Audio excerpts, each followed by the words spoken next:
Good morning बेटा। आज हम लोग डिस्कस करने पड़े फंक्शन चैप्टर में एक बहुत ही इंपॉर्टेंट टॉपिक आता है जो आप लोगों ने 11th में भी पढ़ा होगा, फिर उस टॉपिक को हम लोग 12th में भी पढ़ते हैं। Greatest integer function. ठीक है, टॉपिक का नाम क्या है? Greatest integer function. अब ग्रेटेस्ट इंटीजर बोलते हैं कई जगह पर, या फिर इसको बोल लेते हैं इंटीग्रल पार्ट। आप इसको अलग अलग नाम से इसको यहाँ पर बोल सकते हो। ठीक है, अब इसको करने का तरीका क्या होता है?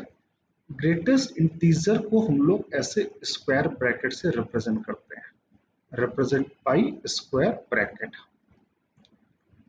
बात क्लियर सारे बच्चों? इससे इसको रिप्रेजेंट किया जाता है। अब इसको रिप्रेजेंट करने के लिए जैसे मैंने क्या एक एग्जांपल लिखा, इंटीग्रल पार्ट ऑफ 3.7। अब 3.7 का जो ग्रेटेस्ट इंटीजर आता है बेटा, केवल इसका इंटीग्रल वाला पार्ट, तो आंसर क्या हो गया? 3। अगर यहाँ 3 लिखा है तो आंसर वुड बी 3। मान लो अगर कहीं पे लिखा है 2.9, 2.9 का ग्रेटेस्ट इंटीजर क्या आएगा? तो आंसर होगा 2। अगर कहीं पे लिखा है 6.3 लिखा है तो 6.3 का ग्रेटेस्ट इंटीजर क्या आएगा? 6। केवल इंटीजर वाला जो पार्ट होता है उसको ले लेते हैं। या अगर इसको नंबर लाइन के पॉइंट ऑफ व्यू से डिस्कस करें तो 3.7 यहाँ होता है, तो 3.7 के लेफ्ट में जो इंटीजर आएगा, सबसे लेफ्ट में कौन सा इंटीजर आया? 3। तो आंसर क्या हो गया? 3। 2.9 के सबसे लेफ्ट में कौन सा इंटीजर आएगा? 2.9 के लेफ्ट में इंटीजर क्या आएगा? 2। तो आंसर हो गया 2। 6.3 के लेफ्ट में कौन सा इंटीजर आएगा? 6.3 के लेफ्ट में इंटीजर आएगा बेटा 6। तो आंसर हो गया 6। अगर हम अब इसी कॉन्सेप्ट को अगर आगे बढ़ाएं, मालूम मैं पूछ लूँ -2.8 का ग्रेटेस्ट इंटीजर क्या आएगा? तो नंबर लाइन देखा आपने, नंबर लाइन पे -2.8, और -2.8 के जस्ट लेफ्ट में कौन सा इंटीजर आएगा? -3 आएगा। तो आंसर वुड बी -3। बच्चों लोगों से यहाँ बहुत बड़ी मिस्टेक होती है कि वो नेगेटिव वाले पे गलतियां कर देते हैं। आई होप क्लियर है? जैसे लिखा मैंने इंटीग्रल पार्ट ऑफ -10.9, तो आंसर क्या आएगा? आंसर आएगा -11। सेम कॉन्सेप्ट से अगर लिखा है इंटीग्रल पार्ट ऑफ 7 तो आंसर 7 ही हो जाएगा। अगर लिखा है इंटीग्रल पार्ट ऑफ -7 तो आंसर क्या हो जाएगा भाई? -7 ही आंसर हो जाएगा। क्लियर सारे बच्चों को? ग्रेटेस्ट इंटीजर सबको समझ में आया? आइयो सबको समझ में आ गया होगा यहाँ तक। अगर हम इसके आगे की बात करें, जैसे कि ग्रेटेस्ट इंटीजर ये फंक्शन हुआ y बराबर integral part of x। y बराबर इंटीग्रल पार्ट ऑफ x, इसका ग्राफ कैसे प्लॉट होता है? तो पहले अगर हम डोमेन की बात करें तो डोमेन क्या होता है? डोमेन होता है x की परमिसिबल वैल्यू, x की वो वैल्यू डालें कि y की वैल्यू निकल के आ जाए। तो यहाँ पे आप x की वैल्यू कुछ भी डालोगे, x की वैल्यू कोई भी रियल नंबर डालोगे, x can be any real number, minus infinite से प्लस इनफाइनाइट। x का डाला माइनस इनफाइनाइट से प्लस इनफाइनाइट, तो y की वैल्यू निकल के आ रही है। मतलब डोमेन क्या हुआ इस फंक्शन का? r। मतलब ये ग्राफ कहाँ बनेगा? अगर मैं इसका ग्राफ प्लॉट करने जाऊं तो इसका ग्राफ पूरी नंबर लाइन पे बनेगा। अब रेंज क्या होता है? रेंज होता है y की वैल्यू। अब आप ये आपने ऊपर देखा कि आपने x की अलग अलग वैल्यू डाली, x की क्या डाली? अलग अलग वैल्यू डाली, तो y की वैल्यू क्या निकल के आ रही? y की वैल्यू हमेशा इंटीजर निकल के आ रही है। देखो ना, आपने x की वैल्यू ऊपर आपने अलग अलग 2.9 डाली, -2.8 डाला, रिजल्ट हमेशा कैसा आ रहा है? नेगेटिव इंटीजर आएगा या पॉजिटिव इंटीजर आएगा। मतलब y की वैल्यू हमेशा क्या आ रही है? इंटीजर आ रही। तो रेंज हमेशा इसका क्या होता है बेटा? इंटीजर होता है। रेंज हमेशा क्या होता है इसका? इंटीजर, i या फिर z। मतलब इसका आंसर क्या आ सकता है रेंज में? 0 ±1 ±2, ये इसकी रेंज आ सकती है। +-3 से लेकर कहाँ तक? इनफाइनाइट तक ये इसकी रेंज आ सकती है। अब अगर इसका हम ग्राफ प्लॉट करने जाए बेटा, तो y बराबर इंटीग्रल पार्ट ऑफ x का आप अगर ग्राफ प्लॉट करोगे तो जरा ग्राफ देखो इसका, मैं आपको यहाँ पे अलग अलग वैल्यू डाल के दिखाऊंगा। ठीक है, जैसे यहाँ पर आपने अभी मैंने x लिया है 0 से 1, फील करिएगा। x क्या लिया? 0 से 1, मतलब कि जैसे मैंने x डाला 0 तो y क्या निकल के आएगा? अगर आपने x यहाँ पे डाला 0 तो y की वैल्यू क्या आई? 0।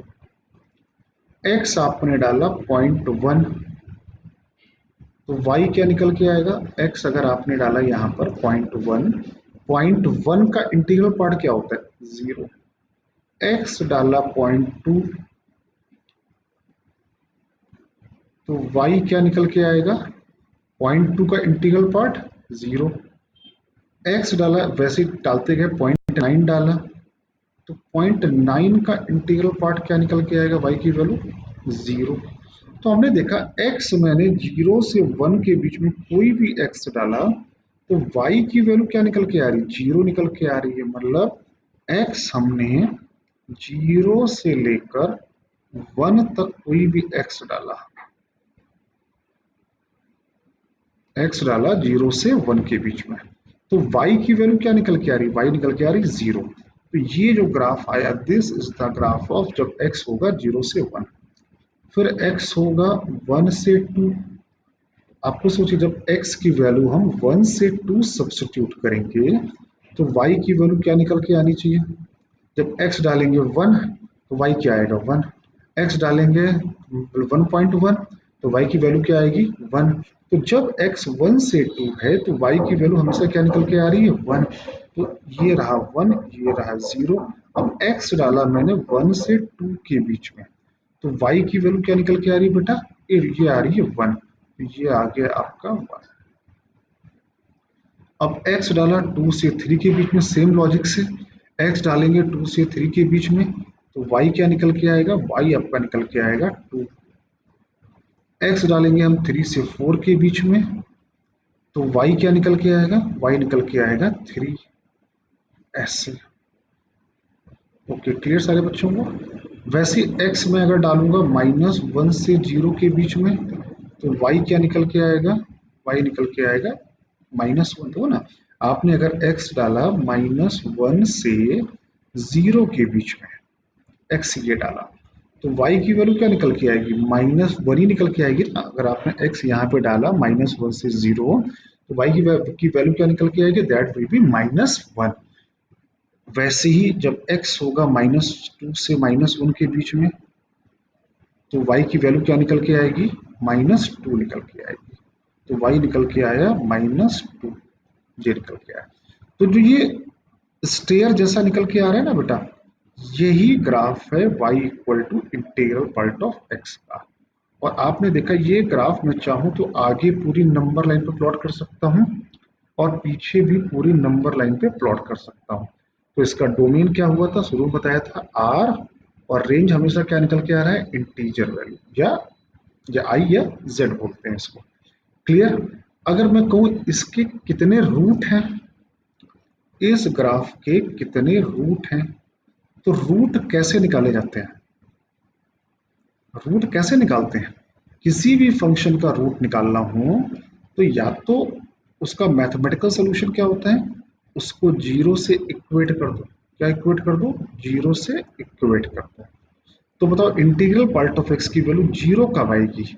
इंटीग्रल पार्ट ऑफ x की वैल्यू 0 होगी जब x की वैल्यू कहां से कहां तक? जब x होगा 0 से 1। x क्या होगा? 0 से 1। जब x होगा 0 से 1 तो इंटीग्रल पार्ट कितना आएगा? 0 आ जाएगा। तो ये इसके रूट हो गए। तो इसके कितने रूट आए? इनफाइनाइट रूट आए। There will be infinite root. या तो अगर हम ग्राफिकल सॉल्यूशन की बात करें कि इसके कितने, ग्राफ से बात कर लेंगे रूट कितने हैं, तो ग्राफ से हम जब भी बात करेंगे तो वो जो भी कर्व है एक्स एक्सिस को कितनी बार इंटरसेक्ट किया है उसके उतने रूट होंगे। तो ये ग्राफ अगर गौर से देखो तो एक्स एक्सिस को, जो ये ग्राफ आया है एक्स एक्सिस को बेटा कितनी बार इंटरसेक्ट कर रहा है? अगर गौर से देखो तो एक्स एक्सिस को ये कितनी बार, कहां से कहां तक? तो एक्स एक्सिस को यहां से लेकर यहां तक एक्स एक्सिस को इंटरसेक्ट कर रहा है। तो इसके यही रूट हो गए जाके। तो ये आपको मैंने मैथमेटिकल तरीका भी बताया और ये आपको मैंने ग्राफिकल तरीका भी बताया। कभी भी किसी के रूट निकालने हैं तो क्या करो, उसको जीरो से इक्वेट कर दो उस फंक्शन को। या तो तरीका क्या हुआ कि आप उसको एक्स एक्सिस को कितनी बार वो इंटरसेक्ट कर रहा है या काट रहा है, वो उसके नंबर ऑफ रूट कहलाएंगे। आई होप क्लियर है। तो हमारा जो ग्राफ बना, ये आपका ग्राफ है, ये आपका ग्राफ है, ये ग्राफ है, ये ग्राफ है, ये सारे ग्राफ इसके इंटीग्रल पार्ट ऑफ एक्स के। और ये आगे भी बढ़ता जाएगा और पीछे भी बढ़ता जाएगा, स्टेयर जैसा बोल सकते हैं। क्लियर सारे बच्चों को यहाँ तक? अब लेट्स मूव अहेड। अगर ना समझ में आया हो तो उसको एक बार दोबारा पढ़िए, दोबारा पढ़ेंगे तो आपको और अच्छे से समझ में आएगा। ये आपको मैंने फंडामेंटल दिया। अब जैसे मैंने कोई एग्जाम्पल पे बात करता हूँ, यहाँ पे एग्जाम्पल कैसे, मान लो मैंने बोल दिया इंटीग्रल पार्ट ऑफ एक्स की वैल्यू 2 है, तो बताओ कौन सा x यहाँ पर सेटिस्फाई कर रहा है। अगर इंटीग्रल पार्ट ऑफ x की वैल्यू यहाँ पर 2 है तो कौन सा x यहाँ पर इसको सेटिस्फाई कर रहा है। तो आपके माइंड में तुरंत आना चाहिए कि इंटीग्रल पार्ट की वैल्यू 2 आ रही है। अब 2 कैसे आया होगा, जब x कहाँ से कहाँ तक रहा होगा, सोचो, अब दिमाग लगाओ। जब x हम 2 से 3 के बीच में कोई भी x डाल दें, याद होगा ना, x की वैल्यू क्या डाल दो, 2 डालोगे तो भी 2 आएगा, x 2.2 डालोगे तो भी 2 आएगा, x 2.9 डालोगे तो भी 2 आएगा। तो x की वैल्यू यहाँ पे 2 से 3 के बीच में कोई भी x डालो। बड़ा इसे फील करना, मैं कोई फॉर्मूला नहीं लिखा रहा हूँ, कोई फॉर्मूला नहीं बता रहा हूँ, लॉजिक पे बात कर रहा हूँ। तो इंटीग्रल पार्ट ऑफ x की वैल्यू अगर 2 आ रही है तो इसका मतलब x कहाँ से कहाँ तक होना चाहिए, 2 से 3 के बीच में x रहेगा, तो इंटीग्रल पार्ट ऑफ x की वैल्यू 2 आएगी।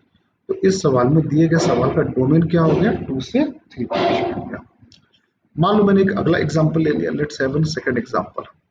मान लो मैंने लिख दिया integral part of x equal to लिख दिया -6 लिख दिया। क्या लिख दिया, -6। अब आप सोच के बताओ कि यहाँ पे x की वैल्यू यहाँ पर क्या डालें। अगर इंटीग्रल पार्ट ऑफ x अगर -6 से डाल दिया, क्या सब्स्टिट्यूट कर दिया, -6 यहाँ पे अगर सब्स्टिट्यूट कर दिया, तो -6 सब्स्टिट्यूट करने में बताओ x की वैल्यू क्या आनी चाहिए। x यहाँ पे हम क्या डालें कि रिजल्ट क्या आ जाए, -6 आ जाए। तो उसका सोचिए, अगर पॉज दीजिए 1 मिनट के लिए, पॉज देखिए, देखिए x की वैल्यू में यहाँ पे क्या डालूं कि रिजल्ट कितना आ जाए, -6। तो अभी पीछे पढ़ के आए हैं, तो अगर x हमारा कहां से कहां तक होना चाहिए, -6 से -5 के बीच में। -6 क्या रहेगा, इंक्लूड, और -5 क्या रहेगा, एक्सक्लूड। अगर x हम ये सब्स्टिट्यूट करेंगे तो इंटीग्रल पार्ट की वैल्यू क्या आनी चाहिए, -6 आएगी। अच्छा, जब भी सवाल आए तो आप नंबर लाइन प्लॉट कर सकते हो। आपको क्या चाहिए, आपको चाहिए -6, तो इसके आगे पीछे चेक कर लो। मान लो जैसे ये -5 रहा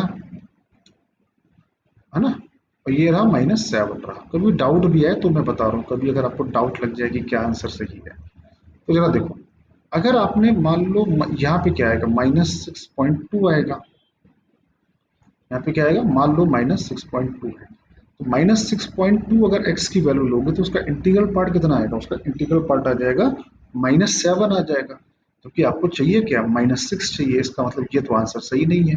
तो x अगर इसके इसके बीच में कोई भी x ले लो तो उसका इंटीग्रल पार्ट कितना आएगा, -6 आएगा। आई होप क्लियर है सारे बच्चों को यहाँ तक।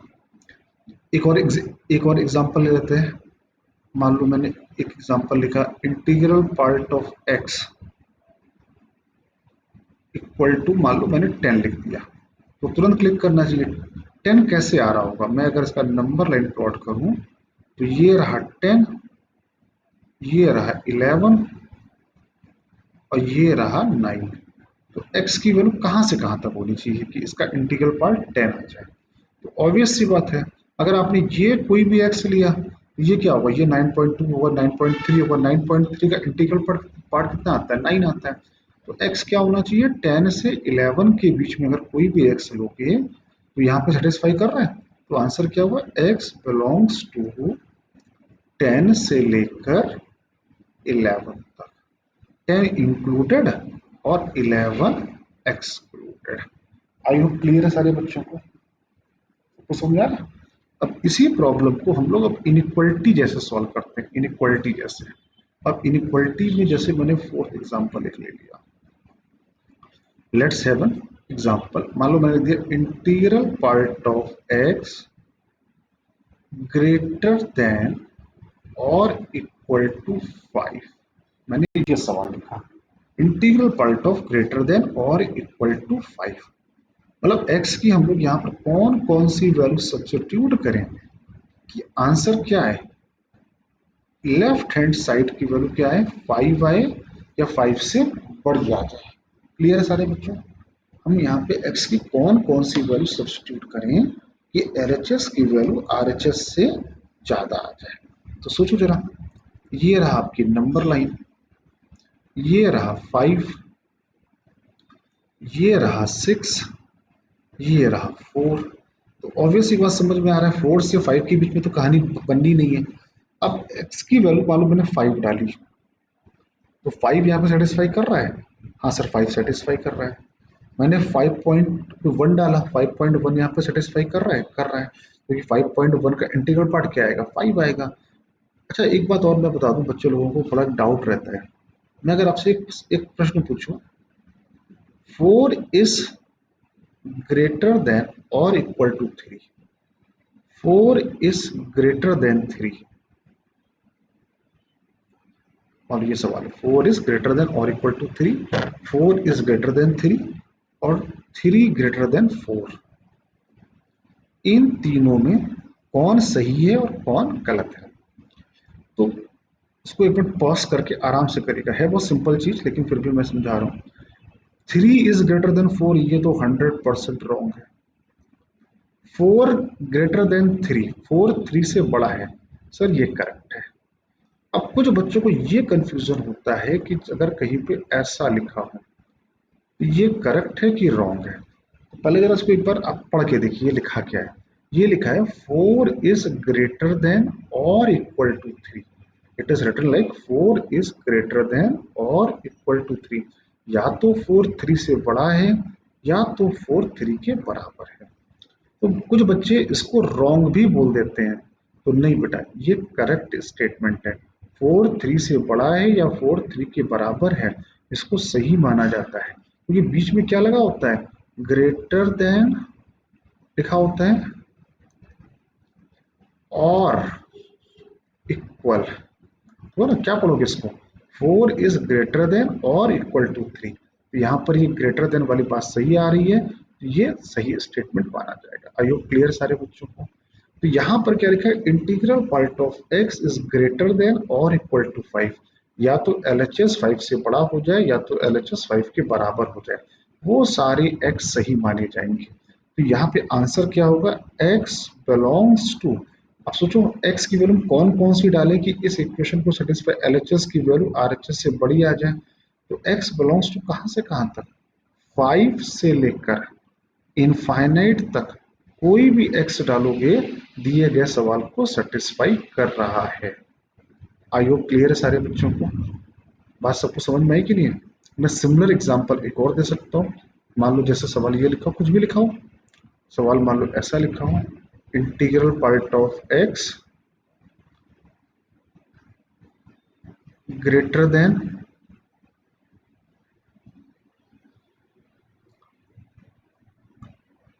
मतलब ऐसे लिखो ग्रेटर देन और इक्वल टू 9 लिखा हो, तो आंसर क्या आ जाएगा, x belongs to, same logic के साथ में 9 से लेकर इनफाइनाइट तक, this would be your answer.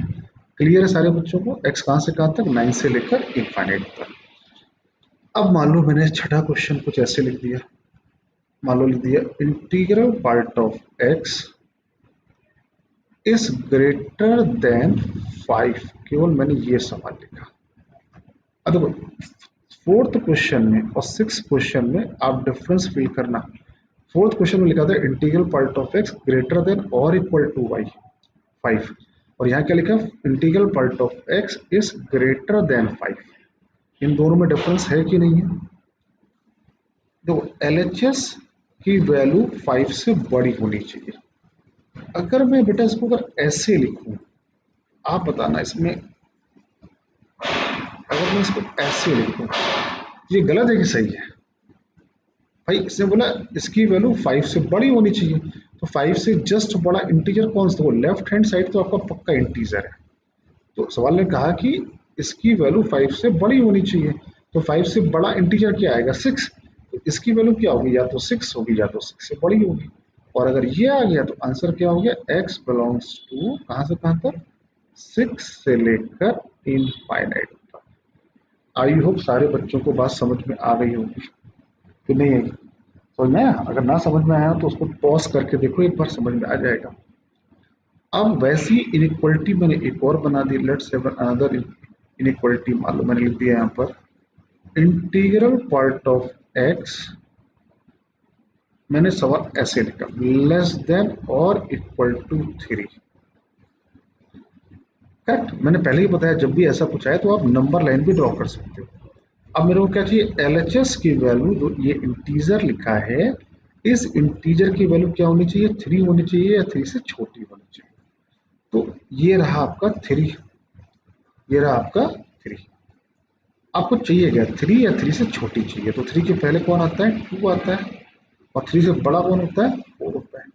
अब सोचो, अगर x की वैल्यू आपने, देखो मैं आपको रट्टा नहीं लगवा रहा हूँ, आपको लॉजिक समझा रहा हूँ। x की वैल्यू मान लो आपने 3.9 रख दी। क्या रख दी? 3.9। तो 3.9 का इंटीग्रल पार्ट क्या आएगा? 3 आएगा। 3 या तो 3 के बराबर है या उससे छोटा है। तो ये सेटिस्फाई कर रहा है? कर रहा है सर। तो इसके पीछे के जितने भी x आएंगे वो सब यहाँ पे सेटिस्फाई कर रहे हैं। तो आंसर क्या होगा? x belongs to minus infinity से 4। दैट, बस। लेकिन 4 क्या होगा? 4 इंक्लूड होगा क्या? अगर 4 यहाँ पे अगर हमने इंक्लूड कर लिया तो क्या दिक्कत हो जाएगी? तो भाई 4 भी आंसर का पार्ट हो जाएगा, जबकि हमको क्या चाहिए? 3 या 3 से छोटा चाहिए। तो 4 क्या रहेगा बेटा? एक्सक्लूड रहेगा। तो आंसर क्या हुआ? माइनस इंफिनिटी से 4। बच्चे लोग इसमें बहुत बड़ी गलती करते हैं। बच्चे लोग, कुछ बच्चे इसका आंसर बोलेंगे x belongs to minus infinity से 3। तो ऐसा नहीं बोलना है। इसका आंसर क्या होगा? माइनस इंफिनिटी से 4। ये करेक्ट आंसर है और ये रॉन्ग आंसर है। हमको नंबर लाइन देखनी है और नंबर लाइन के अकॉर्डिंग अपना हमको आंसर यहाँ पर देना है। अब जैसे मान लो इसी को मैं आगे बढ़ जाऊं, अगला एग्जांपल ले लो। 7 के बाद लेट्स हैव 8th एग्जांपल। मान लो मैंने लिख दिया integral part of x, integral part of x. मैंने यहाँ पे लिख दिया लेस देन 8 लिख दिया। क्या लिख दिया? 8। तो इस इंटीजर की वैल्यू क्या होनी चाहिए? 8 से छोटी होनी चाहिए। तो इसको जब छोटी होनी चाहिए तो can we write it like this? ऐसा लिख सकता हूँ। जब भी ऐसा ये आपका इक्वल ना आए तो आपने इक्वल बना दिया। इसने क्या बोला? इसकी वैल्यू 8 से छोटी होनी चाहिए। तो 8 से छोटी क्या हुआ? 7 हुआ। तो इसकी वैल्यू 7 होगी या 7 से छोटी होगी। करेक्ट? अब आंसर क्या होगा? x बिलोंग्स टू कहां से कहां तक? माइनस इनफाइनाइट से लेकर कहां तक? 8 तक। और 8 क्या रहेगा? एक्सक्लूड। अगर कोई दिक्कत हो रही तो सबसे पहले क्या प्लॉट कर लो? Number line. ये रहा 7, ये रहा 8, ये रहा 6।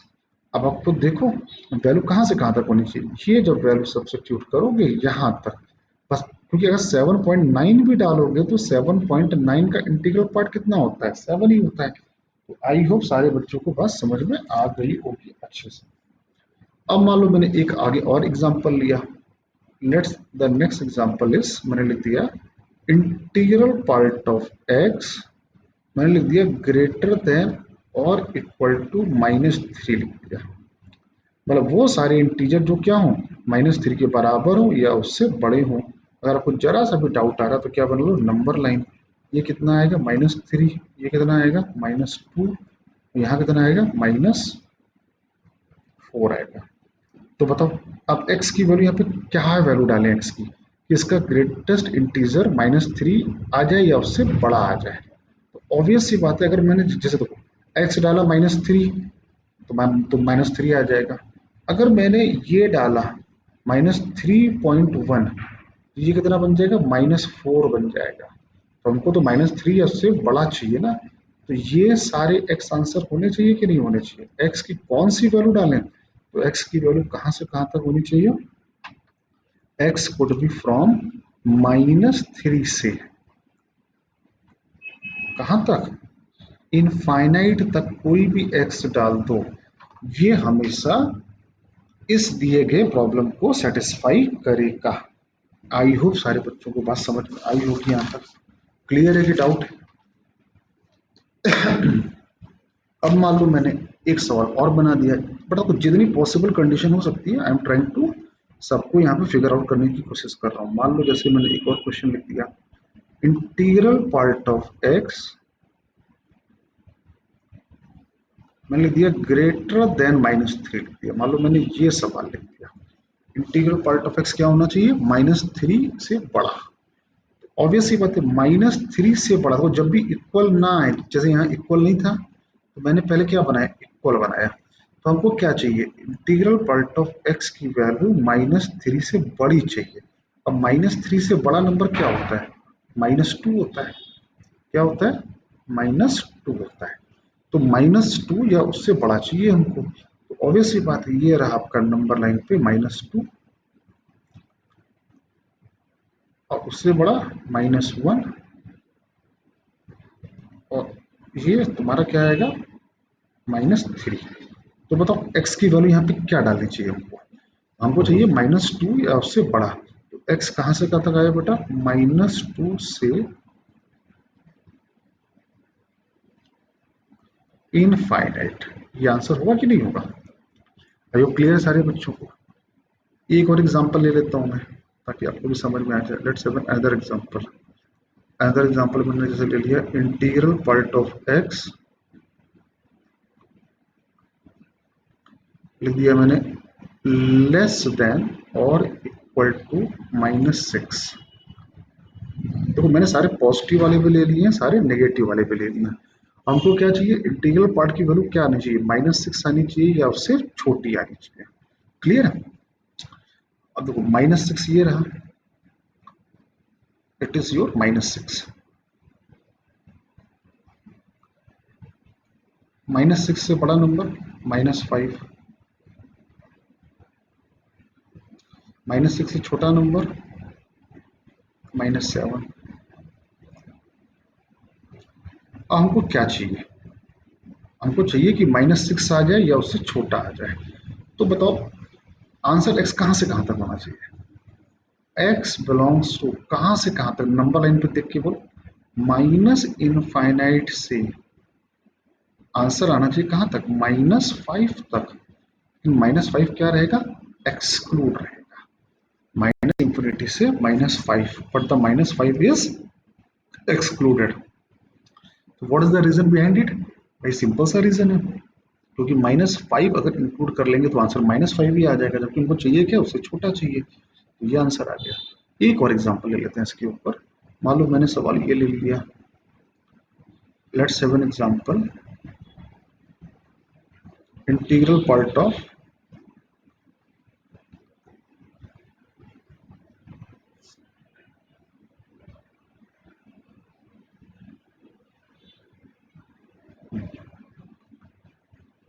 ठीक है। तो एग्जांपल जैसे मान लीजिए इंटीग्रल पार्ट ऑफ एक्स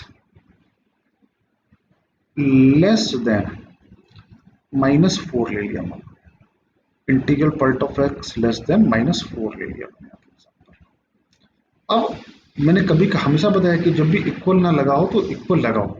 तो -4 से छोटा नंबर क्या होगा बेटा? -5 होगा। तो क्या आंसर हो गया? Integral part of x less than -5 आ गया। -5। अब ये -5 आया। अब x की वैल्यू कहां से कहां तक होनी चाहिए? अब x होना चाहिए, अगर मैं नंबर लाइन पे बात करूं तो ये है -5,